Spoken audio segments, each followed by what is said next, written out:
ये दुष्ट लोग ड्रामा नाटक कर रहे हैं, अच्छी व्यवस्था नहीं दे रहे हैं। देखिए अब मैं आपको मूल विषय पे ले जाते हैं। आप मुझे बताइए, ये राजनेता जो है दुष्टता पूर्वक हर जगह बदमाशी मक्कारी हो रही है, इस भाजपा को शर्म नहीं आती है कि इसने अपने हजारों कार्यकर्ताओं को जो है ना मरवा दिया है वेस्ट बंगाल में। क्या वेस्ट बंगाल की सरकार कॉन्स्टिट्यूशन के शेड्यूल 7 की जो उसकी ड्यूटी सौंपी गई है उनका पालन कर रही है क्या? नहीं कर रहे हैं सर। भाजपा का ही गवर्नर वहां रोज रोता है प्रेस के सामने कि साहब ये नहीं हो रहा है, ये सरकार ये नहीं कर रही है, वो नहीं कर रही है। मैं महामहिम दुष्ट महामहिम को कहना चाहूंगा कि भाई साहब दुष्ट महोदय, जब आपको हर महीने में एक रिपोर्ट भेजना होती है कि मेरी सरकार जो है संवैधानिक मशीनरी के हिसाब से चल रही है, तो उसमें सही बात लिख दीजिए कि नहीं चल रही है, और आर्टिकल 356 के तहत उसको डिसमिसल के लिए अनुशंसा कर दीजिए।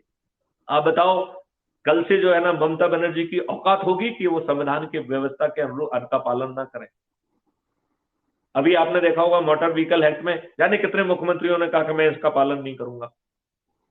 अरे भाई, ये संविधान का उल्लंघन है। आर्टिकल 356 में उड़ जाएंगे आप। एक आर्टिकल 256 भी है कि आपको जो है ना केंद्र सरकार के डायरेक्शंस को मानना होगा।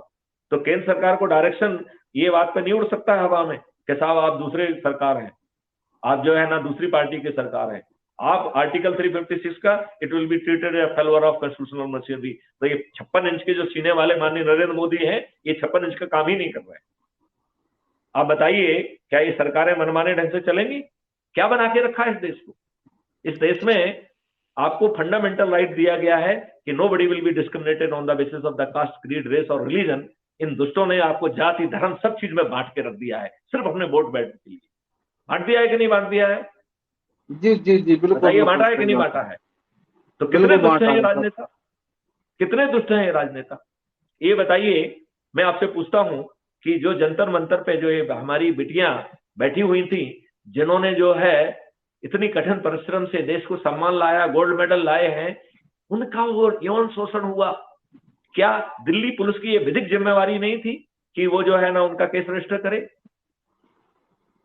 घटिया नियम कानून के तहत भी उसकी विधिक जिम्मेवारी थी, क्यों नहीं किया उसने पालन? और उसी संविधान के आर्टिकल 311(2) में लिखा हुआ है कि ऐसे लोगों को आप जो है ना समरली डिसमिस कर सकते हैं। तो जो है ना जो पुलिस वाले जिन्होंने जो है ना अपनी संवैधानिक ड्यूटी का पालन नहीं किया है, वैधानिक ड्यूटी का पालन नहीं किया है, यदि उनमें से 2 या 3 को डिसमिस कर दिया जाता, तो किसी दूसरे पुलिस वाले की हिम्मत होती कि अपना वो कानून का पालन नहीं करता? अभी जो नंगा नाच हो रहा है, पहले उसमें हुआ नूपुर वाले केस में गला काट दिया गया, अभी जो है ना हरियाणा में वैसे ही केस हुआ है। मैं आपको कहता हूं, मैं पिछले 4-5 महीने से, शालिग्राम जी, कितने समय से मैं माननीय नरेंद्र मोदी जी से प्रार्थना कर रहा हूं कि भैया 4 सेक्शन का एक्ट बना दो। कितना समय हो गया शालिग्राम जी? अब तो कंटिन्यू जो है मांग करते रहते हैं, सुनता कौन है। मैं 4-5 महीने से जो है ना माननीय नरेंद्र मोदी जी से रोज प्रार्थना करता हूं कि भाई साहब 4 सेक्शन का एक्ट बना दीजिए। इस देश में एक दंगा वहां करने की औकात किसी की नहीं होगी। इंजीनियर घनश्याम सिंह जी, आपकी भी औकात नहीं होगी। अभी मैं समझाता हूं और आप मानेंगे कि आपकी औकात नहीं होगी। और वर्ड में औकात की बात कर रहा हूं, मैं आपको चैलेंज कर रहा हूं। मतलब मैं आपकी भलमनसाहत की बात नहीं कर रहा हूं, मैं आपकी दुष्टता को चैलेंज कर रहा हूं कि जब आप चाहेंगे तब भी आप गड़बड़ी नहीं कर पाएंगे। अब वो 4 प्रावधानों को आपको समझाता हूं। इस एक्ट का नाम होगा, जिसमें 4 सेक्शन होंगे, आधा पेज का एक्ट होगा केवल। उसका नाम होगा protection of fundamental right to religion under article 25। Article 25 कह रहा है कि भाई जिसमें आपको आपकी कॉन्शियस कह रहे हैं आप उस धर्म को मान सकते हैं, उसका प्रचार कर सकते हैं। These are your fundamental right. अब बताओ, लाल टीका लगा के बड़े बड़े डकैत दिखने वाले हिंदू, इनको किसने हक दे दिया है कि कहें कि हिंदुस्तान में रहना है तो जय श्री राम कहना होगा? Is it not violation of article 25? Ghanshyam ji बताइए मुझे। नहीं, बिल्कुल सर, आप बिल्कुल बिल्कुल सही एक्सप्लेन कर रहे हैं, लेकिन एक मिनट, जब आप ऐसा कहेंगे तो आपको प्रतिक्रिया भी मिलेगी। आपको मालूम है उदयपुर में क्या किया मुस्लिमों ने? उन्होंने कहा हिंदुस्तान में रहना होगा तो अल्लाह अकबर कहना होगा। यही सुनना था? नहीं, मैं आपसे पूछ रहा हूं, यही सुनना था क्या?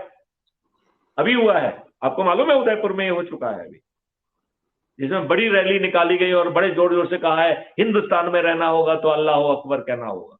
क्या यही सुनना था?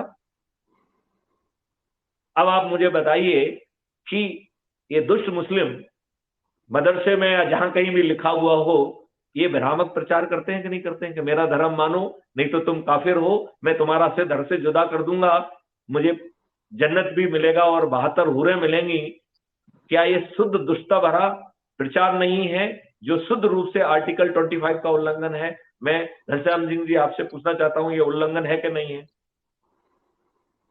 नहीं, बिल्कुल सही कह रहे हैं सर, उल्लंघन है। अब एक मिनट, अब हम 4 सेक्शन पे आ जाते हैं, फिर इसके बाद आपकी प्रतिक्रिया लेंगे, पहले मुझे बता देने दीजिए, ठीक है ना? तो इसमें छोटा सा 4 सेक्शन होगा, ये आधा पेज का एक्ट होगा केवल, जिसका पहला सेक्शन कहेगा कि यह आर्टिकल 25 का उल्लंघन जघन्य अपराध होगा, संज्ञेय और जघन्य अपराध। 1 क्लॉज नंबर 2, यह नॉन अवेलेबल होगा, मजिस्ट्रेट भी केवल एक ही परिस्थिति में आपकी जमानत ले पाएगा, यदि की गई रिपोर्ट झूठी है तो, क्योंकि यहां तो झूठी रिपोर्ट करने वालों की भी कमी नहीं है, तो किसी की झूठी रिपोर्ट पे किसी को आप सूली पर नहीं चला सकते हैं।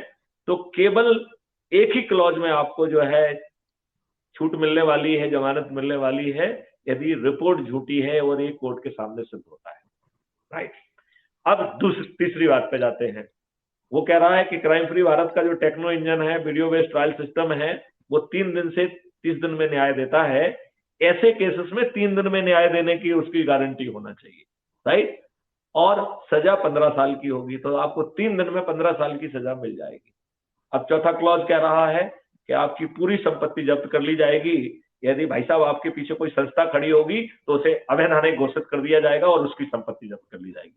अब मैं आपसे क्वेश्चन पूछता हूं, इंजीनियर घनश्याम सिंह जी, आपकी औकात है कि आप दंगा करा दें, आप कोई गड़बड़ बात कह दें? मैं आपसे पूछता हूं, औकात है आपकी? मैं वर्ड यूज कर रहा हूं, औकात। जी नहीं, नहीं रहेगी, नहीं रहेगी, इस तरह का प्रावधान रहेगा तो नहीं रहेगी औकात। तो भाई साहब ये बताओ, ये 4 सेक्शन का एक्ट बनाने में हमारी लोकसभा में मेजोरिटी है, हमारी राज्यसभा में मेजोरिटी है, हम कितने दुष्ट हैं कि हाँ की जीत और ना की हार के सिद्धांत पे इतना छोटा छाला 4 सेक्शन का एक्ट नहीं बनाना चाहते? हम कितने दुष्ट व्यक्ति, कितनी दुष्टता हमें भरी हुई है कि हम अपने जीतने के लिए दंगे कराएंगे, फसाद कराएंगे। हम कितने घटिया लोग हैं, और हम लोग कितने घटिया हैं कि विद्वान होते हुए जो है ना कहते हैं कि साहब जो है हम इसके अंधविश्वास हैं, हम दल गुलाम हैं। हम कैसे लोग हैं? हम जो है ना अपने आप को विद्वान कहते हैं, हम ही लोगों ने प्रोसेस किया है। आर्टिकल 35 यदि पार्लियामेंट में नहीं गया है तो संविधान में कैसे घुस गया? मैं आपसे घनश्याम सिंह जी पूछता हूं कि क्या कोई आर्टिकल बिना पार्लियामेंट में जाए, बिना संविधान के संशोधन के संविधान में घुस सकता है क्या? नहीं, मैं पूछता हूं, घुस सकता है क्या? नहीं घुस सकता है। तो फिर आर्टिकल 35 में कैसे घुसा? नेहरू जी ने, डॉक्टर राजेंद्र प्रसाद के द्वारा 8 पॉइंट लिख के विरोध किया गया कि नहीं साहब ये संवैधानिक नहीं है, और नेहरू जी ने उसका जवाब दिया। उनका दुष्टतापूर्वक जवाब सुनना चाहोगे? उन्होंने क्या लिखा? उन्होंने लिखा, I agree with you with all of your 8 point, but I feel it is a great emergency, please notify it. क्या ये पत्र शुद्ध दुष्टता नहीं है? और कहीं ना कहीं डॉक्टर राजेंद्र प्रसाद नेहरू से दब नहीं गए हैं? चलो जो भी हुआ, नोटिफिकेशन कर दिया है। तो नोटिफिकेशन जो है, एक ही परिस्थिति जो है ना दी गई है कि यदि पार्लियामेंट सेशन में ना हो तो आप ऑर्डिनेंस जारी कर सकते हैं, और यदि वो भी पार्लियामेंट में 6 महीने में पास नहीं होता है तो वो ऑर्डिनेंस लेफ्ट कर जाता है। तो भाई साहब आर्टिकल 35 कैसे सरवाइव किया? और हमारे जो विद्वान अपनी विद्वत्ता का गाना गाते नहीं थकते हैं, मैं उन विद्वानों से पूछता हूं कि भाई साहब आप क्या कर रहे थे? और हम कितने दुष्ट विद्वान हैं कि हमारे देश का इतिहास बदल दिया गया, और जिन्होंने दुष्टतापूर्वक जो है ना इतिहास हमारा बदला, उनको पद्म श्री, पद्म भूषण और पद्म विभूषण से सुशोभित किया गया। हमको लज्जा ही नहीं आती किसी चीज में, और हम अपने आप को ज्ञानी कहते हैं।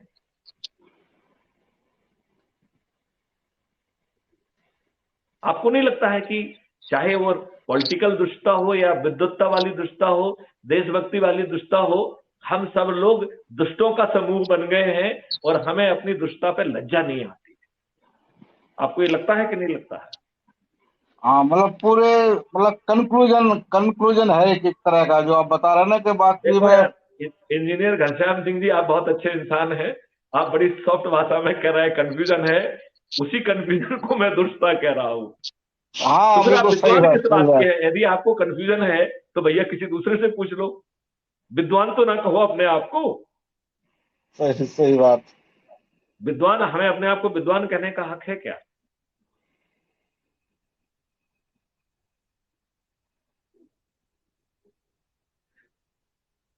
शालिग्राम जी, अब मैं आपकी प्रतिक्रिया लेना चाहूंगा।